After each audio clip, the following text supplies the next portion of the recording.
বৃহত্তরকে কতগুলো ধারা থাকে সেইগুলো গাইতে ভালো লাগে। তার মাঝে কোনো ব্রেক হলে অন্য অন্য জায়গায় পড়ে যাবে, সেই জন্য গানটি একটু অন্যরকম ভাবে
এটা হচ্ছে গোদামের তুলনা জগতে মেলে না, এমন তরকারি নাহে।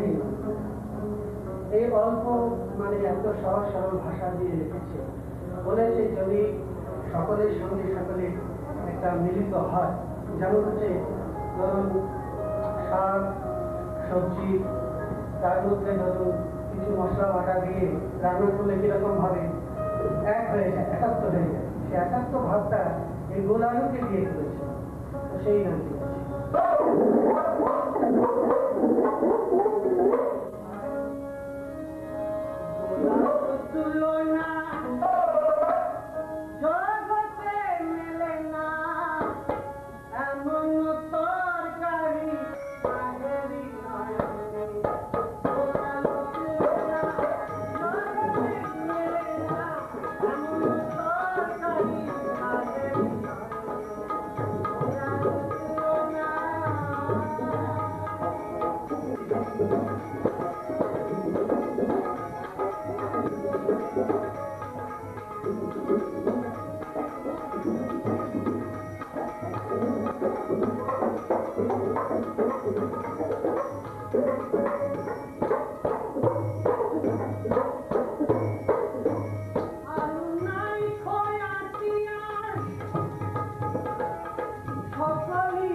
that was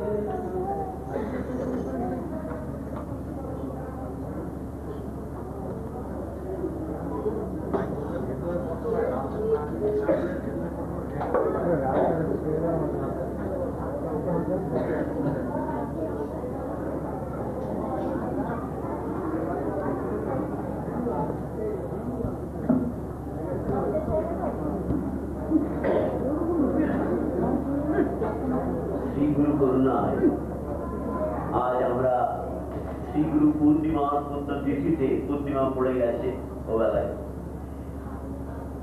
বিশ্ববিখ্যাত বাউল সঙ্গীতজ্ঞ শ্রীমৎ পূর্ণদাস বাউল মহারাজের গান আমরা সকলে শ্রীগুরু সন্নিধানে শ্রীগুরু পদ প্রান্তে বসে আস্বাদন করবার সৌভাগ্য লাভ করলাম। আপনারা জানেন অনেকেই যে শ্রীমৎ পূর্ণদাসজি বহু পুরুষের বাউল তারা তাঁর পিতৃদেব খ্যাপা বাউল যার নাম করলেন তিনি রবীন্দ্রনাথের খুব বিশেষ প্রিয় বন্ধু ছিলেন এবং কবিগুরু রবীন্দ্রনাথের অনেক যে বাউল সঙ্গীত যে তিনি শুনেছিলেন এবং বিভিন্ন গান সেই বাউল সুরে রচনাও করেছিলেন। তিনি আমাদের দেশের গৌরব, সারা পৃথিবীতেই তাঁর এই গান শ্রীমৎ পূর্ণদাসজি শুনিয়ে এসেছেন এবং আমরা যে এত কাছাকাছি তাকে পেয়ে তার বিভিন্ন গান আমরা শুনলাম। আপনারা তো জানেন যে বাউলের ভেতরে সেই অধ্যাত্ম সঙ্গীতই দেহতত্ত্বের গানের কথা তিনি উল্লেখ করেছেন। এই যা আপনারা শ্রীগুরু প্রদত্ত যে যোগ সাধন করছেন তাতে যেমন সেই মূলাধার থেকে সহস্রার পর্যন্ত এই যে বারবার যাতায়াত করতে করতে গিয়ে সেই ঈশ্বর সত্তাতে শ্রীগুরু সত্তাতে পরম প্রেমময় শ্রীকৃষ্ণ সত্তাতে স্থির হয়ে যাওয়া, তাই আমাদের দেশের সমস্ত ওই আউল বাউল সহজিয়া সব অধ্যাত্ম সঙ্গীতেরই মূল সুর। তাই বাউল আমাদের একটি বঙ্গদেশের নিজস্ব সম্পদ। এই সম্পদ বীরভূমে এখনো বিশেষভাবে টিকে আছে এবং এরাই যারা এই সমস্ত মহাসাধক ব্যক্তি এরাই এই বাউল গানের যে ট্র্যাডিশন তাকে বজায় রাখতে চলেছেন, সমস্ত বিশ্বের দরবারে আমাদের মুখ উজ্জ্বল করেছেন। আমরা আজ এই পরম পূর্ণ দিনে আমরা সকলে সমস্ত শ্রীগুরু সেবক বৃন্দের পক্ষ থেকে আমরা তাকে আমাদের আন্তরিক কৃতজ্ঞতা ধন্যবাদ জানাচ্ছি।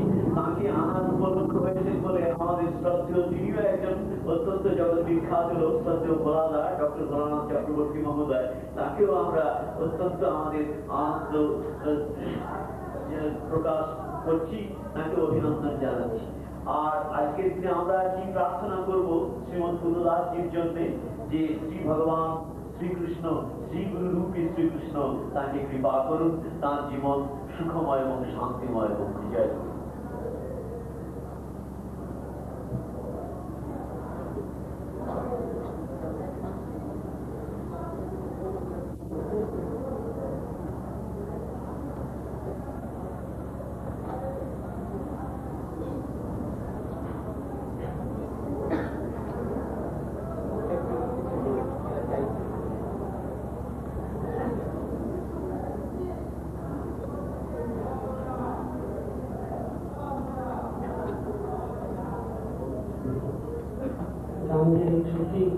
তৃপ্তি লাভ করেছি এবং ঠাকুর নিজের সামনে বসে গান শুনছেন, ইচ্ছে আর ভগবান কি মনে করবেন মনে মনে করছি। অনেক পৃথিবীতে আছেন, তাদের সামনেও বাউল গান এনে পৌঁছাতে পেরেছি, এই জন্য আনন্দ পাচ্ছি। আর বাউল গানে হচ্ছে সবসময় সাধুরা ধরে এসছেন পদে পায় পদার্থ যে করে তার এক একটি গানের অর্থ যদি করা যায় তার কিছুটা পদার্থ পাওয়া যায় এগুলো থেকে। তো প্রতিটি গানের মধ্যে বাউলের এক একটি তত্ত্ব থাকে, সেই তত্ত্বটাই যদি সত্যিকারে ধারণ করা যায় তাহলে সত্যিকারে অমূল্য ধন পাওয়া যায়।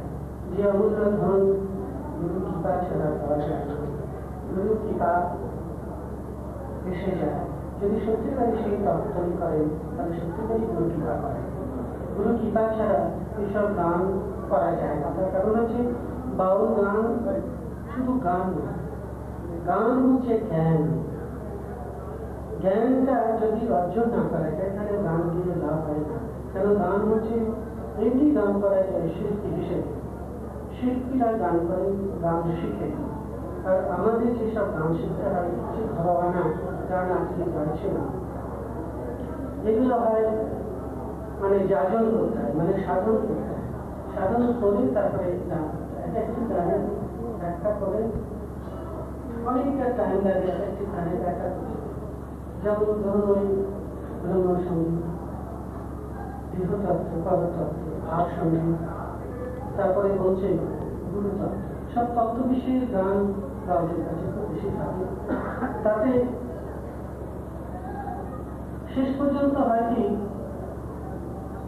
আমরা বাউলের গানটাই শুনি, নাচটাই সত্যিকার এর ভিতরে যে কি আছে সেটা আমরা জানতে চাই। সেটা কিছুটা এইরকম সাধুগুরুর কাছে, ঋষির কাছে যদি এসে পৌঁছানো চায়, তাহলে ওই যেমন কালো আঙার মানে কয়লা নিয়ে এসে একটু লাগিয়ে নিলে পরে যেমন তাতে আগুন ধরে যায়, তো আমরা মাঝে মাঝে আসি এসে আগুনের কাছে একটু আগুন লাগিয়ে নিই। মানে কয়লা থাকে, কয়লাটাকে ওই ময়লাটাকে ত্যাগ করার জন্য মাঝে মাঝে এসে স্পর্শ করতে হয়। সেই জন্য আমরা এগুলি সংগ্রহ করি, সাধু সংগ্রহ করি। সে সাধু সঙ্গ হচ্ছে সাধু সঙ্গ, সাধু সঙ্গ সর্বশাস্ত্রের করে, সাধু সঙ্গ হওয়া মাত্র কৃষ্ণ প্রাপ্তি হয়। তো সাধু সঙ্গ মুখের কথা মানে বেশ কয়েকজন ভাগ্যের দরকার, তবে সাধু সঙ্গ হয়। সাধু সঙ্গের কখনো কথা আছে, সাধু দর্শনে যায় মনের ময়লা, দর্শনে পেট তরণ। আপনারা যে সকলে এসেছেন, সাধু সঙ্গ করছেন, দর্শন করছেন, দর্শন করছেন, আরাধনা করছেন, আপনারা একজন মহা ভাগ্যবান। তার কারণ হচ্ছে যে ধরনের ঋষি আমরা বহু ভাগ্যে পাই, বহু জন্মে তপস্যার ফলে এইসব ঋষিদের দেখা পাই। এরা আমাদের মধ্যে থাকে বলে আমরা তার প্রকাশটা খুব বেশি প্রকাশ করতে চায় না। তার কারণ হচ্ছে যারা সত্যিকারী ঋষি তারা আত্মপ্রচারের দিকটা দেখে না, তারা দেখে অন্তরের দেহের দিকে, মানে ভিতরের দিকে। সেজন্য আত্মতত্ত্ব করে যে 3 লোকের ঠাকুর সে বাউল বলছে সে কথায় যে যদি আত্মতত্ত্ব করা হয় তাহলে 3টি লোকের ঠাকুর মানে ব্রহ্মা, বিষ্ণু, মহেশ্বর তিনিও তার সাধনা করে। তাহলে এমন একটা জিনিস তার মধ্যে আছে যে ব্রহ্মা, বিষ্ণু, মহেশ্বর যে সৃষ্টিকর্তা, পালনকর্তা, লয়কর্তা, তিনিও যা সাধনা করছেন চলতেছেন, সেই তত্ত্বটা কোথায় আছে? সেই সব তত্ত্ব এই সুলভ ব্রহ্ম থেকে পাওয়া যায়, মানে ব্রহ্মের সাধনা। যে ব্রহ্মের কথা বলছিলাম, এই গান হচ্ছে সেই ব্রহ্মের কথা। এই যতক্ষণ পর্যন্ত আমরা গান গাইছিলাম ব্রহ্ম জগতে এসে পৌঁছেছিল, তখন আমাদের মধ্যে ত্রুটি ময়লা মধ্যে কিছু থাকে না। তখন একমাত্র থাকে যেটা সকলেই আমরা ব্রহ্মময়, আমরা ব্রহ্মের কি সন্তান। আমরা এই যে এক জায়গায় এসে পৌঁছাতে পেরেছি, এসে একটি জায়গায় যখন মিলিত হল তখন আর অন্য কোনো বাহ্য জ্ঞান থাকে না, সবটা চলে যায়। তখন এই গানের মধ্যে মাঝে মাঝে এরকম সৎসঙ্গ দরকার, সৎ আলাপন দরকার, সৎসঙ্গ লাভ করা দরকার। ওই জন্য সতের সঙ্গে করবা বিতালি, ওরে ঘুচবে রে মনের কালি, সৎসঙ্গে যাবি সুখে রবি, হেরবি রে বনমালী, সতের সঙ্গে করবা বিতালি। সেজন্য সব মানুষ এই জন্ম খুব দুর্লভ জন্ম আমরা পেয়েছি। এই জন্ম হয়তো কবে পাবো না পাবো জানি না, আবার হয়তো কর্মফলে মানুষ হতে পারি, ভালো কর্ম না থাকলে আবার আমাকে 80 লক্ষ ভ্রমণ করতে হবে, আবার এইসব কষ্ট করতে হবে। কিন্তু এই সাধু সঙ্গ করলে, সৎসঙ্গ করলে এইগুলো কেটে যায় কিছু কিছু। যেমন ওই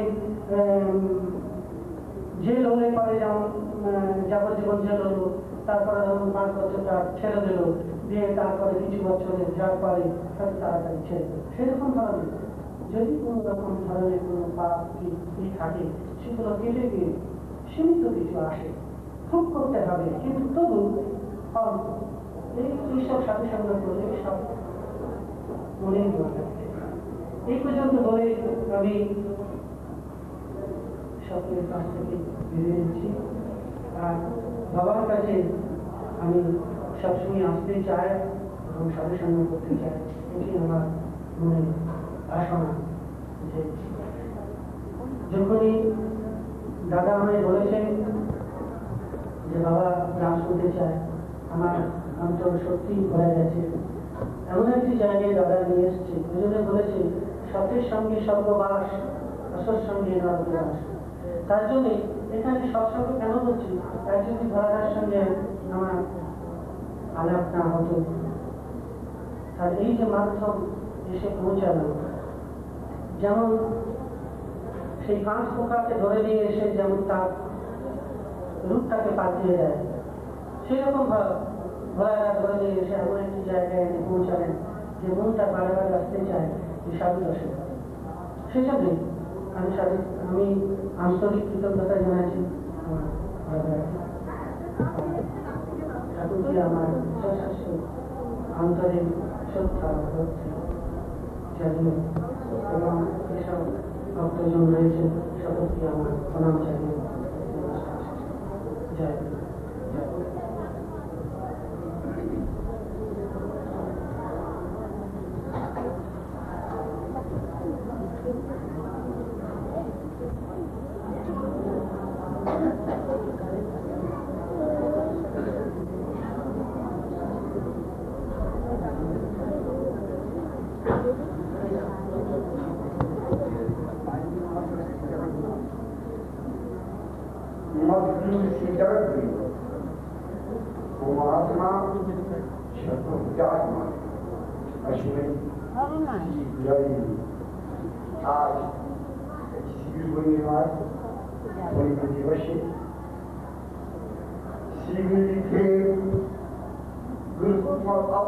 आज प्रकाशमान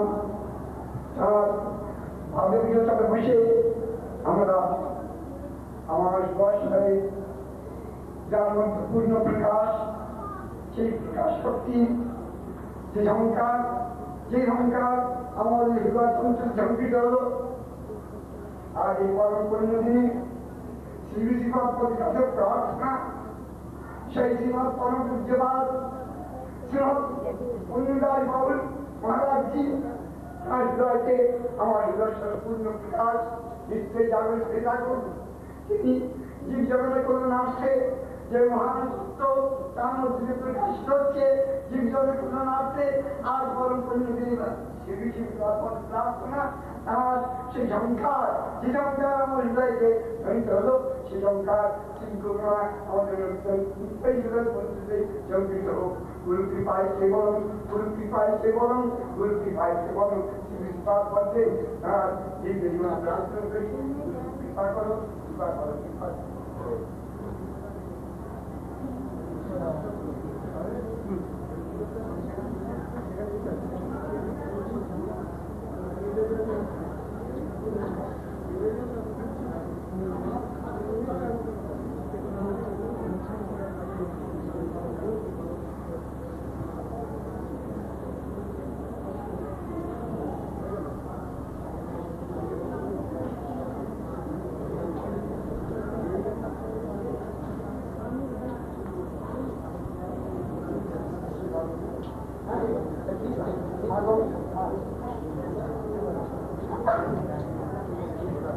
দাদা আমি কুর্তি নিয়েছি, দেখুন না স্যার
डायरेक्शन नीचे म्यूजिक डायरेक्शन तो होते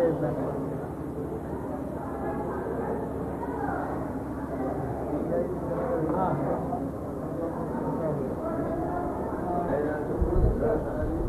ओ अच्छा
Para